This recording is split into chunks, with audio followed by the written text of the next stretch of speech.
All right, guys, here we are trying to get the audio right now that we're getting this system set up. We're here for another Honesty Hour video blog, and today our topic is going to be on something fun that I know a lot of people have inquired about, and we're going to be talking about residential solar and some of the implications. This is going to be a two-part video. Today, part one is going to be talking about what solar is, how you can get it, and ways to finance it or not. And part two is going to be the economic realities of having a solar system and some of the considerations that go into solar panels and what your return on investment actually is. So part one, we're going to break down a couple of different things today. So I think we all know what solar is. Solar is an appliance that converts sunlight to electricity, and you stick it on your roof. And Southern California, particularly San Diego, is very well suited for this type of appliance. And in light of the fact that we haven't built any new power generation facilities in Southern California in 35 plus years, and with the decommissioning of San Onofre nuclear generating station, that's put a real damper on our end of the grid. So one way to go about that is to start self-generating at home, literally on your home, on your roof. So with solar, there are three ways that you can get solar. You can purchase it, number one. You can purchase it outright. Number two, you can lease it. Or number three is the option to do a power purchase agreement. Number one's pretty straightforward. You find an electrical company, they give you a bid, you write them a check, and they install the system. Number two, the lease system. This is typically a 20-year term that goes along with these, and you have a fixed payment just like a car lease where you make a payment and you get the electrical generation from that system to offset your power bill. And number three is a power purchase agreement where you basically allow the solar company to become a utility on your roof, and you purchase the power generated from that power purchase, and there are considerations that go with that. So we feel at 1850 Realty, one of the best ways to go about this is to purchase the system outright.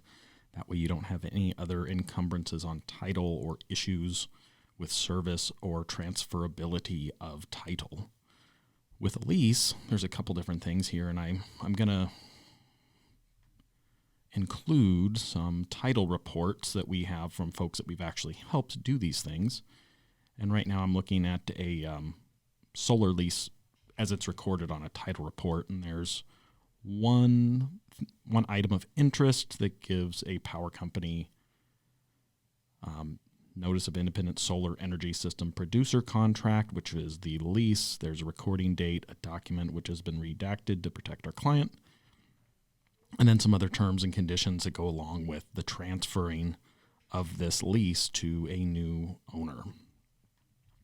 Under a power purchase agreement, it's something similar. Again, there's a UCC filed where there's a debtor, a secured party, and a notice of independent solar energy producer contract, which is to be fulfilled. Now, both a lease and power purchase agreement encumber your title. A lot of these guys, and I actually had some fun when some of these kids, and they were kids, they were 18 to 20, they couldn't have been over 20. And they had initially purported to be from SDG&E, and I said, I'm going to need to see some identification if we're even going to chat, because you're not in a company truck, you're not wearing a company uniform. And, they proceeded to go along, and what we found with a lot of our clients and a lot of folks who have purchased these on the listing side is what the sales rep tells them and what they sign are two completely different sets of information. And the way the contracts are presented are very, very difficult to decipher some of the common sense type of things that they talk about. One being the lien, the encumbrance on title. Basically, when it comes time to transfer title in your property in California, if you have a loan, you're going to need title insurance. There's not going to be a bank on the planet that's going to loan you money without a title insurance policy saying that the person that they're transferring title from isn't insured. So what goes along with that is that these companies generate these encumbrances, and they are typically in the form of a lien, and the solar companies use the fact that there's not a dollar amount attached on title like you would find in a mortgage. When you have a mortgage lien recorded, it's in the amount of whatever you put down. Let's use the number $500,000 as an example. So you would have a lien recorded as, mortgage number one, income, the lien in the amount of $500,000. These solar liens, though, they don't include that particular number with the lease or the PPA outright. So they typically twist that to sound like, well, it's not a lien. It's an encumbrance. An encumbrance on title is a cloud on title, and you need another person to release that for you to transfer ownership in your property. And it can be a pain in the butt. And we've had problems and delays with companies along those lines. Number two, the second part of this video, is if you're not going to pay outright and you're not going to lease, how are you going to get a system? Well, you can do a hero loan, which is, let me get my information back up here. Hero loan is a home energy renovation opportunity, or a PACE loan, which is a property assessed clean energy financing loan. And both of these types of products are effectively bonds that are sold by municipalities against your property. And the hero loan in particular is used to generate bonds to fund public pension. So when you encumber yourself with one of these hero loans, and I'm going to attach some information because I was solicited to actually get one of these myself, and I have the contract that I was presented to sign. All right, I have the contract that I was presented to sign for a system. The solar system was quoted as being $20,251, and the interest rate as presented in the financing summary was 7.95%.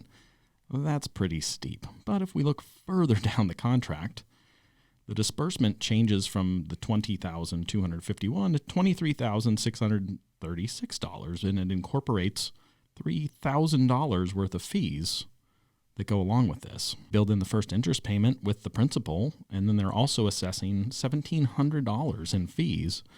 And then we see that our rate isn't actually 7.95, it's 10.34. So that $20,000 loan ends up costing $35,000 over 10 years, which is a 75% increase in the cost of those funds. That's pretty crazy. You want to borrow 20 and it costs you 15,000. That's a steep thing to swallow, and that changes the dynamics that we're going to talk about in part 2 of this series, the economic realities of solar. And just the principal alone, and I use my own property as an example. It's interesting. We received this bid for a solar system on our previous house, and it almost perfectly aligns with the offset that we have our current property on with our conversion to propane, about 650 kilowatts a month difference. And without incorporating the interest payments, I have an 8-year return on investment to break even with this solar system.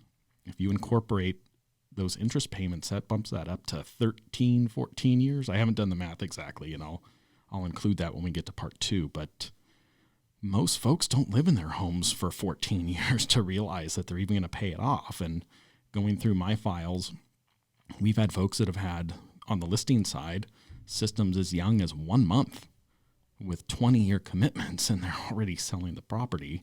And the average age of every property we've sold with solar, both sides, is under 2 years. The oldest, most seasoned system we've seen on one of our listings is 6 years. And again, folks are not realizing that return over the long run in their own property when they put these systems on. So we just want to share some information, share some facts, and let you guys out there decide what you want to do. And so we just want to break down a couple of these things, and we're going to cover more of the finance side and the actual return in video 2, which will be forthcoming.